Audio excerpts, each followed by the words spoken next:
এর কোনো থিওরি নেই সেরকম, আমি যেটা দেখেছি। কেন বিভিন্ন জন বিভিন্ন টাইপের ওটা হ্যান্ডেল করছে। আপনি একজনের আমার সঙ্গে একটা কথা বললেন, আমি এক টাইপের বলবো, অন্যজনের সঙ্গে ও আলাদা টাইপের। তার মধ্যে থেকে ওর কাছ থেকে একটু, ওর কাছ থেকে একটু, যেখান থেকে হোক যে বেস্ট জিনিসগুলো ওইগুলোকে নিয়ে নিজের মাথা খাটিয়ে তবে গিয়ে চলতে হবে। মানে লাখ কথার এক কথা বললেন আপনি। এই সব ঝাড় এগুলো কাটা হয়েছিল, এগুলা গ্রোথ, একটা গ্রোথ দেখুন।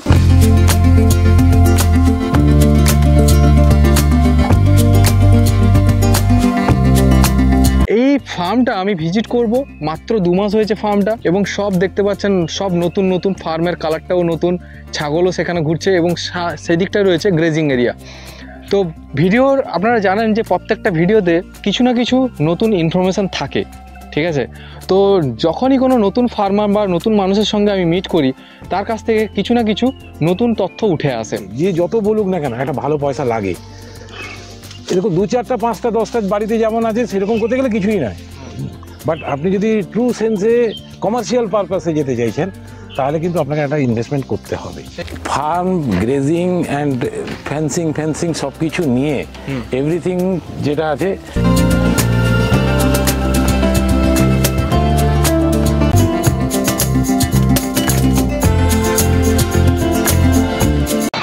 নমস্কার সুপ্রিয় দর্শক, আমি সুশোভন। আজকে আপনাদের নতুন একটি ফার্মে আপনাদের নিয়ে এসেছি, যেটা কিনা আমাদের সোশ্যাল মিডিয়ায় যেরকম নতুন একটা ভিডিও হবে, আর আমাদের মেদিনীপুর জেলার মধ্যে নতুন একটা ফার্ম প্রায় 2 মাস আগেই শুরু হয়েছে। তো আমি রিকোয়েস্ট করব ভিডিওটা প্রথম থেকে শেষ পর্যন্ত দেখবেন, কারণ কি নতুন ফার্ম করতে গেলে কত এক্সপেন্স, কি লাগে না লাগে, এই 2 মাসের মধ্যে এই ফার্মের ওনার কি এক্সপিরিয়েন্স করেছেন সেই পুরো অভিজ্ঞতাটা আপনাদের সামনে তুলে ধরবো। ফার্মের গেটটা দেখতে পাচ্ছেন, এবং সব থেকে প্রথমে আপনাদের পরিচয় করাই এই ফার্মের যিনারা ওনার রয়েছেন, 2 ভাই। তো আপনাদের পরিচয়টা একবার দিয়ে দেবেন স্যার। আমি এক রঞ্জন মাইতি, আমি সার্ভিস করি, উড়িষ্যায় থাকি। আমার দাদা স্বপন মাইতি। তো নমস্কার। নমস্কার স্যার। তো উনি এখন বর্তমান দেখেন, আমি তো ছুটিতে এসেছি, ছুটিতে এসে কাজগুলো দেখাশোনা করি, একটু গাইড করি যতটা পারি। এক্সপিরিয়েন্স বলতে কিছুই নেই সেরকম, আমরা সবে মাত্র চালু করেছি, 2 মাস হলো। আমি স্বপন মাইতি, গড়িদা গ্রাম পঞ্চায়েতের অন্তর্গত এগরা থানার বর্তমান গ্রামের অধিবাসী। গোটারি ফার্মটা আমাদের দীর্ঘদিনের স্বপ্ন ছিল। বিশেষ করে আমার যে ছোট ভাই, ছোটবেলা থেকে একটা স্বপ্ন ছিল যে একটা ফার্ম করে আমরা ডেভেলপমেন্টের দিকে এগিয়ে যাব। কিন্তু ওই এতে তার সার্ভিস হয়ে যাওয়ার পরেই আমরা আর্থিক দিকে কিছুটা দুর্বল ছিলাম, কিন্তু এখন মোটামুটি একটা তার স্টেবল ইনকামের উপর ভর করে আমরা এই ফার্মটাকে এগিয়ে নিয়ে যাচ্ছি। তো চলুন প্রথমে আগে ফার্মটা ভিজিট করি আপনাদের। আমাদের ফার্মটার নাম হচ্ছে অ্যাকচুয়ালি উষা এগ্রি ফার্ম। উষা এগ্রি ফার্ম, হ্যাঁ। বাহ, উষা হচ্ছে আমার মায়ের নাম। আচ্ছা, তার নামে আমার মা মৃত হয়ে যাওয়ার পরে তার স্মৃতির স্বার্থে আমরা এটা করেছি। তো চলুন ভেতরে যাই। আমাদের ফার্মের এটা ইনফ্রাস্ট্রাকচারটা হচ্ছে, আমরা একটা 45x22 ঘর করেছি। এটা হচ্ছে সেই এটা, হ্যাঁ, এটাতে আমাদের ছাগল রাখি। তো এখন আমাদের ছাগল আছে বর্তমান 40টা, কিন্তু আমার ইনফ্রাস্ট্রাকচার বলছে 150 থেকে 200 ছাগল রাখার আমাদের জায়গা হয়ে গেছে। তো এটা আমরা ধাপে ধাপে বাড়াবো, একসাথে না বাড়িয়ে, কারণ আমরা একটু আগে পরীক্ষা নিরীক্ষা না করে একসাথে ঢুকিয়ে দিয়ে যে ফলটা কি হবে না হবে সেগুলোর আমরা একটা ওয়াচ করে আমরা এই করছি আর কি। আমরা স্টেপ বাই স্টেপ এগোচ্ছি। আমরা তো জানি না এখন, আমাদের তো এতটা এক্সপিরিয়েন্স নেই। তো যেরকম সিচুয়েশন আসছে সেই সিচুয়েশন হিসাবে আমরা স্টেপ বাই স্টেপ এগোচ্ছি। যেরকম এই সেটটার আমার মাথায় ছিল না যে এটা কি করবে। যখন দেখলাম যে প্রচণ্ড রোদ হচ্ছে, ছাগলগুলো সব বাইরে আছে, তো দুপুরবেলা থাকার জন্য একটা জায়গা দরকার। তো আমরা একটা স্টেপ নিলাম যে ভাই এখানে একটা সেট বানিয়ে দেওয়া যাক, তাতে ছাগলগুলো দুপুরবেলা থাকবে, জল খাবে, রেস্ট নেবে। সেরকম আগামী দিনে কী হয়, আমাকে একটা গ্রাস কাটার মেশিন দরকার। সেই মেশিনটা এখন নেই, মেশিনটা আনতে হবে। ওটাকে ইনস্টল করার জন্য একটা জায়গার দরকার আছে, লোক কাজ করবে তার জন্য। এই জন্য একটা সেট বানিয়ে দিলাম, লোকটা কাজ করবে, ওরও তো থাকার দরকার। তারপরে আমরা এই রুমটা বানিয়েছি, সঙ্গে সঙ্গে আমরা দেখেছি একটা স্টোর রুমের দরকার আছে, স্টোর রুম বানিয়েছি। তারপরে আমরা দেখলাম যে আমাদের তো এগোতে হবে। তারপরে এটা আমি একটা দেখলাম একটা পোলট্রি ফার্ম করার আছে, তার জন্য অ্যাজ এ এক্সপেরিমেন্ট বেসিসে আমি এটা একটা ছোট করে একটা পোলট্রি বানিয়েছি। এখনো পুরোপুরি কমপ্লিট হয়নি, 10-20টা মুরগি রেখে এখন 10টা পিওরলি দেশি মুরগি রেখেছি। আমরা এখানে পিওরলি দেশি করব, কোনো ক্রস থাকবে না, রোডাইল ফোডাইল এসব কিচ্ছু থাকবে না। আমরা ডাক্তারের অ্যাডভাইস নিয়ে এটা করেছি। আমরা প্রথমে ভেবেছিলাম যে ছাগলের সাথে বোধহয় মুরগি রাখলে এটা তো অসুবিধা হতে পারে, কিন্তু আমরা তো তাকে ব্যারিকেড করে রেখেছি, তাকে তো আমরা ওইটার ভিতরে ছাড়ছি না, যার ফলে ডাক্তার বললেন যে সেটা করা যেতে পারে। তাতে এইটা আমরা শুরু করার আগে আমরা গ্রেজিংটার দিকে একটু আগে থেকে তদবির নিয়েছিলাম যে ছাগলটা এনে আমি তাকে খাওয়াবোটা কি। আচ্ছা, তারপরে সেইটাকে আমরা করেছিলাম যে নেফিয়ার, সুপার নেফিয়ার এবং ইন্দোনেশিয়ার এই চারাটাগুলো অন্য জায়গা থেকে নিয়ে এবং সুদাম সেগুলো এনে আমরা সেটা প্রায় একটা 50 ডিসিমিল জায়গার মধ্যে সেটাকে করেছি। আমার বর্তমান যেটা হচ্ছে ফার্ম গ্রেজিং অ্যান্ড ফেন্সিং সব কিছু নিয়ে এভরিথিং যেটা আছে 7 থেকে 8 লাখের ভেতরে খরচা হয়েছে। 7 থেকে 8 লাখ টাকা, 7 লাখ ক্রস করে গেছে। 7 লাখ ক্রস করে, মানে 7 থেকে অ্যারাউন্ড 7.5। হ্যাঁ, এটা মেনে নিতে পারা যায়, কেন সবকিছু তো আর হিসাব করে চলা যায় না, কিছু এদিক ওদিক হয়েছে, কিছু হিসাব লেখা হয়নি। 7 থেকে 8 লাখ টাকা। তো ফার্মের ক্ষেত্রে কত টাকা গেছে আর গ্রেজিং এর জন্য কত খরচা? না, আমরা যে আগে যে জায়গাটাকে আমরা আগে এই ফার্মটাকে করার জন্য দিয়েছিলাম তার মাটির কাছ থেকে আরম্ভ করে কথাগুলো বলা হচ্ছে। এই জায়গাগুলো ছিল ঘন জঙ্গল, এই জঙ্গলকে সাফ করে জিসিবি দিয়ে কেটে মানে মাটি কুপিয়ে সেগুলোকে ঘাস তৈরি করতে হয়েছে, গাছ ফাছ কেটে তার মূল ফুল তুলে এগুলো করতে আমাদের ধরুন একটা 50-60 বা 70-80 হাজার টাকার মতো খরচা হয়ে গেছে। সেই জায়গাটা একটু চলে গেছে খরচাটা, কিন্তু ফার্মের জায়গা প্রায় আমরা যেটা ইনফ্রাস্ট্রাকচার যেটা আমরা ছাগল যেটা যে বসবাস করবে যে জায়গাটা সেটাতে প্রায় 4 লাখ টাকার মতো খরচা হয়েছে এই ফার্মটায়। তারপরে আমরা যেখানে মানে আমার যে লোক থাকবে প্লাস যে স্টোর রুম সেটাতে ধরুন প্রায় সেটাও 1 লাখ টাকা খরচা হয়ে গেছে। এবারে ঘাস লাগাতে ঘাসের যে বীজ আমরা তো এই যে ধরুন আমরা যে বারবেরি নেফিয়ার বা সুপার নেফিয়ার বা ইন্দোনেশিয়ার চারাটা আমরা এখান থেকে পাইনি, এটা কালেক্ট করতে হয়েছে। পার চারা আমরা 2 টাকা 2.5 টাকা করে কিনেছি। সেটা প্রায় ধরুন প্রায় 15-20 হাজার টাকার চারা নিয়ে এসেছিলাম। 15,000-20 হাজার টাকার চারা নিয়ে এসে তাকে লাগিয়ে জল সার ওষুধ দিয়ে সেটাকে আমরা ডেভেলপমেন্ট করেছি এবং সেটা তারা এখন বর্তমান খাচ্ছেও এবং ভালো খাচ্ছে। এটাও খুবই প্রোটিন জাতীয় খাদ্য। তো সেটা ধরুন আমরা 30-40 ডিসিমিল জায়গার মধ্যে সেটা আমরা করেছি। এটা তো মোটামুটি 3.5 ফুট। হ্যাঁ, এটা 3.5 ফুট আছে। আর চারদিকটা আপনি অ্যাজবেস্টার করেছি, উপরে প্ল্যাটফর্ম টিন দেওয়া আছে এবং লোহার দিয়ে করা হয়েছে, লোহার অ্যাঙ্গেল দিয়ে করা হয়েছে। এই দিকটা যারা, আর এটা তো সাইডে আপনার পর্দা দিয়ে ঘেরা আছে। হ্যাঁ, এবং পর্দা দিয়ে ঘেরা আছে সব। তারপরে আমরা নেট দেওয়া আছে, লোহার নেট দেওয়া আছে, জালি আর কি, যেটা পুরো পার্টিশন করা আছে সবগুলো। হ্যাঁ, প্রত্যেকটা পার্টিশন করা আছে। প্রেগনেন্ট কোথায় থাকবে, ব্রিডার কোথায় থাকবে, বাচ্চারা কোথায় থাকবে, অন্য প্রজাতির ছাগল এলে যাকে কোয়ারেন্টাইন করা যাবে তার একটা সিস্টেম করা আছে। সেগুলো করে আমরা একটা মোটামুটি একটা সাইন্টিফিক ওয়েতে এগোচ্ছি। আমাদের যেটা আমাদের ভিতরে ছিল প্লাস উন্নত মানের প্রযুক্তি নিয়ে সাইন্টিফিক ওয়েতে আমরা এগোচ্ছি। জানি না এর সুফল কতটা হবে, তো আমরা চাইছি যে এর সুফলটা আসতে পারবে আগামী দিনে। তো আমাদের একটা বয়স 6 মাস না হলে তো আমরা ঠিক রকম জায়গায় যেতে পারছি না। এখন 2-3 মাস হয়েছে, তো 2-3 মাস এসে দেখতে পাওয়া যাচ্ছে যে কোনো কম বেশি খাওয়ার হয়ে যাওয়ার ফলে ছাগলগুলো কিছু সময় পায়খানাও করছে, কখন সর্দি জ্বর লেগে যাচ্ছে।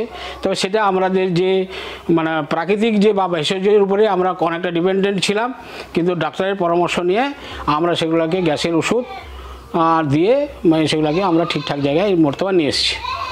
আগামী দিনে কি এই ব্ল্যাক বেঙ্গলই থাকবেন না কোন দিকের? না, আগামী দিনে যেটা আছে যে ব্ল্যাক বেঙ্গল গুলো আছে আমরা খুব একটা উন্নত মানের দিকে যেতে চাইছি না।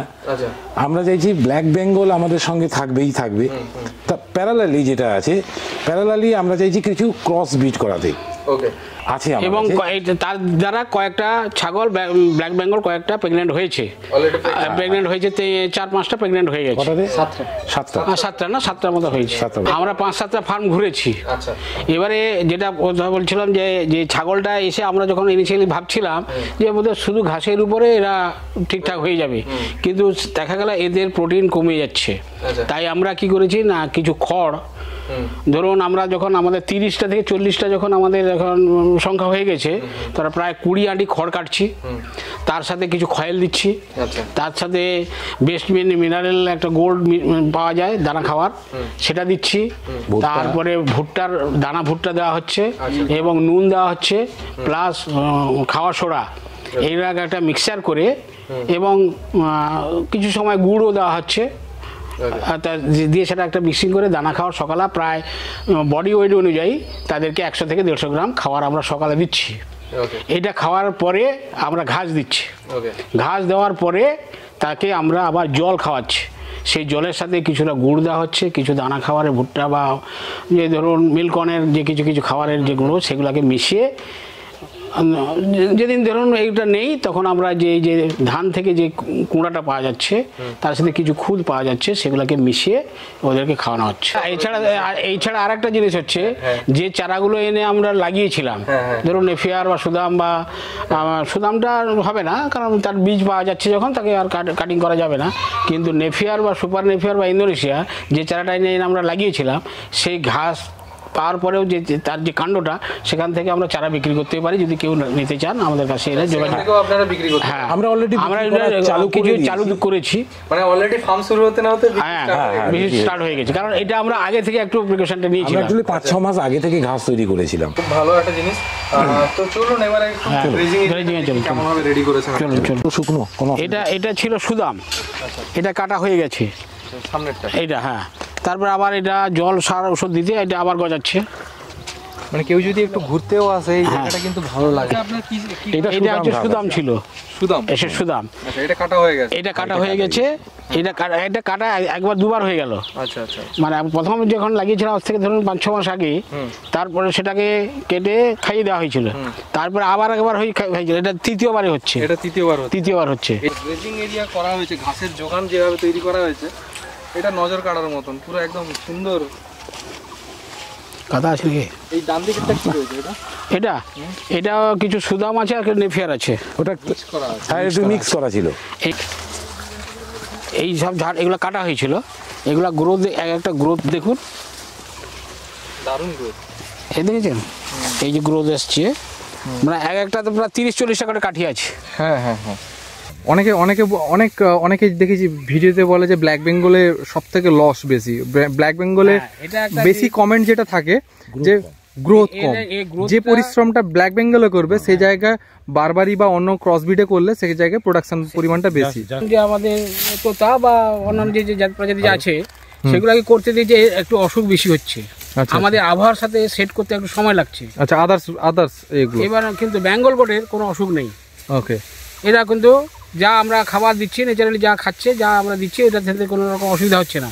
কিন্তু এই যে ধরুন এই বারবেরি বা তোতা বা অন্য যে ব্রিডারগুলো যে এসছে, এগুলো ঠিক হজম শক্তি একটু ঠিক হচ্ছে না, আবার সাথে আবার চেঞ্জও হচ্ছে, আবার চেঞ্জ হতেও পারে, কিন্তু এটা ঠিক রকম এই জলবায়ুটা পরিবর্তন না হলে 2-3 মাস বা 4 মাস না গেলে ঠিক বোঝা যাবে না। তো আপনারা আজকে 2 মাসের মাথায় এসে কি পরিস্থিতি দেখতে পাচ্ছেন, যে যারা নতুন ফার্মে আসতে চাইছে তাদেরকে আপনি কি বলবেন যে হ্যাঁ আপনি যদি নামেন তাহলে এই খরচাগুলো রয়েছে, এই ব্যাপারগুলো রয়েছে, আপনাদের কিন্তু এই বিষয়গুলো মাথায় রেখে আসতে হবে, সেই বিষয়টা যদি একটু বলেন বুঝি। আমরা যেটা দেখছি যে প্রথমে তৈরি করতে গিয়ে তো আমাদের কোনো সেরকম অভিজ্ঞতা ছিল না। আমরা চাইছিলাম যে দেশীয় যে জিনিসগুলো হচ্ছে, ঘাস ফাস ইত্যাদি করে যে মাঠে খামারে যেগুলো পাওয়া যাচ্ছে সেগুলো দিয়ে করতে হয়। এটা দুটো দিক, একটা হচ্ছে আমরা ঘাস লাগিয়ে ফার্মের ভিতরে তার ব্যারিকেডের ভিতরে থাকবে, আর একটা হচ্ছে ছেড়ে, মানে ছাগল, কিছু সংখ্যক ছাগলকে আমাদের যা জমি জায়গা যা রয়েছে তার মধ্যে ছেড়ে চড়ানো, যে ছাগল যদি সেগুলোকে কিছু খেতে পারে তাহলে আমাদের যে খাবারটা একটু সাশ্রয় হবে। সেই দিক থেকে আমরা দেখেছি যে এখন ধরুন 1 বছরে 2টো সিজনে ধান বাদাম করতে গিয়ে দেখা যাচ্ছে মাঠ থেকে খাবার আনা বড় কঠিন হচ্ছে। সেক্ষেত্রে আমরা ঘাস লাগিয়েছি। এই ঘাসটা যদি একটু উন্নত মানের ঘাস, যেগুলো আমরা যেগুলো নেফিয়ার বা সুপার নেফিয়ার বা CN4 যেগুলো সব লাগিয়েছি, এছাড়াও যদি আমরা কিছু ভুট্টা চাষ করতে পারি, এগুলো হচ্ছে হাই প্রোটিন, এবং এই ভুট্টা থেকে তারাও মানে একটা পাতা তার যত চওড়া, মাঠ থেকে যত 1 বস্তা ঘাস নিয়ে এলে 1 বোঝা আমরা এখানে কেটে দিলে তার থেকে বেশি খাবার পাওয়া যাচ্ছে, এবং এটা অত্যন্ত প্রোটিন জায়গা। এবং মাঠে যেভাবে সার ওষুধ দেওয়া হচ্ছে সেটা থেকে আমরা যদি কালেক্ট না করে যদি আমরা আমাদের নিজেদের মধ্যে করে খাওয়াই তাহলে সেখান থেকে কোনো সমস্যা নেই। এবং ইকোনমিক দিক থেকে যদি খুবই একটা লাগে, যে যত বলুক না কেন একটা ভালো পয়সা লাগে, এরকম 2-4টা 5টা 10টা বাড়িতে যেমন আছে সেরকম করতে গেলে কিছুই নয়। বাট আপনি যদি ট্রু সেন্সে কমার্শিয়াল পারপাসে যেতে চাইছেন তাহলে কিন্তু আপনাকে একটা ইনভেস্টমেন্ট করতে হবে। সেই ইনভেস্টটা মিনিমাম কত হতে পারে? ওটা ডিপেন্ড করবে আপনার নম্বর অফ ছাগলের উপরে, কত ধরনের ছাগল। একটু দাঁড়িয়ে যাও কাকু, মানে কি ধরনের ছাগল আনছেন। এখন আমি একটা দেখছি ক্রস বিটের যে ছাগলগুলো, একটা ছাগল আনতে গেলে 20,000 22,000 টাকা দাম আছে। আচ্ছা, ঠিকঠাক করে আনতে গেলে সেখানে আপনি একটা করে আনলে তো হবে না, আপনার আনতে হবে 4-5টা মিনিমাম আনতে হবে। আপনার 1 লাখ টাকার 4টা করলে মানে 1 লাখ টাকার কাছাকাছি চলে গেল। শুধু খালি মেয়ে ছাগল আনলে হবে না, তার সঙ্গে একটা ব্রিডার আনতে হবে। ব্রিডারের দাম আরও বেশি, 1-1.5 লাখ টাকা তো এখানেই চলে গেল 5-6টা দিয়ে। এবং এখন কি হয়েছে, ঘরে ঘরে করে গরু রেখেছে, প্রত্যেকের বাড়িতে কিছু কিছু 2-4টা করে ছাগল আছে। যে ঘাসগুলো হচ্ছে, তারা সবাই গরিব, তারা কি করছে, শ্রম দিচ্ছে, তারা মাঠে গিয়ে ঘাসগুলোকে কেটে এনে ওরা তাদের গরু ফরুকে খাওয়াচ্ছে। এবার আপনি করবেনটা কি? আপনাকে তো ঘাস খাওয়াতেই হবে। তো ঘাস খাওয়ানোর জন্য আপনাকে তাহলে আপনার নিজস্ব একটা জমি থাকা দরকার। ওখানে আপনাকে গ্রেজিং, আপনাকে ওখানে ঘাসটাকে লাগাতে হবে, ঘাসটাকে লাগিয়ে ঠিকঠাক করে জায়গায় এনে তারপরে করবে, তবে গিয়ে ও করতে পারবে। আর তাহলে 2-5টা 10টা এরকম রাখতে পারে। যেও হোক না কেন, ইনিশিয়ালি এই বিজনেস ইনিশিয়ালি পয়সা পাবে না। আগামী 3 বছর 4 বছর তাকে মিনিমাম 2 বছর রাখতে হবে। 2 বছর ওকে কন্টিনিউ ইনভেস্টমেন্ট করে যেতে হবে। ওখান থেকে পাওয়ার আশা করে যদি কেউ যায়, চান্স খুব কম। 1.5-2 বছর কন্টিনিউ ইনভেস্টমেন্ট করে যেতে হবে, তারপরে রিটার্ন আসা আরম্ভ হবে। এর জন্য কোনো থিওরি নেই, কিন্তু আপনি প্র্যাকটিক্যাল করুন, দেখুন, কথা বলুন, ডিসকাস দিয়ে যেটা আপনাকে বেস্ট মনে হবে সেটাই করতে হবে। এর কোনো থিওরি নেই সেরকম, আমি যেটা দেখেছি। কেন বিভিন্ন জন বিভিন্ন টাইপের ওটা করছে, হ্যান্ডেল করছে। আপনি একজনের আমার সঙ্গে একটা কথা বললেন, আমি এক টাইপের বলবো, অন্যজনের সঙ্গে ও আলাদা টাইপের। তো তার মধ্যে থেকে একটু যদি মাথা খাটানো হয়, যদি একটু পড়াশোনা জানাই হয়, ওর কাছ থেকে একটু যেখান থেকে হোক, যে বেস্ট জিনিসগুলো ওইগুলোকে নিয়ে নিজের মাথা খাটিয়ে তবে গিয়ে চলতে হবে। মানে লাখ কথার এক কথা বললেন আপনি। সোর্স কাউন্টিং চ্যানেলের পক্ষ থেকে তো আপনাদের প্রতি, আপনাদের ফার্মের উপর যথেষ্ট সাপোর্ট থাকবে আমার তরফ থেকে। হ্যাঁ, আমরাও সেটা চাই। আর চেষ্টা করব, এখানে নাম্বারও দেওয়া থাকছে স্ক্রিনে। কোনো দর্শক বা কোনো উদ্যোগী চাষি যদি আপনাদের সঙ্গে যোগাযোগ রাখে, বা আপনাদের কাটিং যেগুলো অ্যাভেলেবেল রয়েছে সেগুলোও যদি অনেকে পায় না আমাদের, বিশেষ করে মেদিনীপুরে, তো সে জায়গায় এখানে পেয়ে যাবে। তো যাই হোক, পরের আবার একদিন আসার চেষ্টা করব আপনাদের ফার্মে, চেষ্টা করবো, এবং আশা রাখবো এই ফার্ম আরো এগিয়ে যাক। ঠিক আছে, ঠিক আছে, নমস্কার। আপনাদের আশীর্বাদ, আপনাদের কোঅপারেট আমাদেরকে এগিয়ে দেওয়ার জন্য ঠিক থাকবে।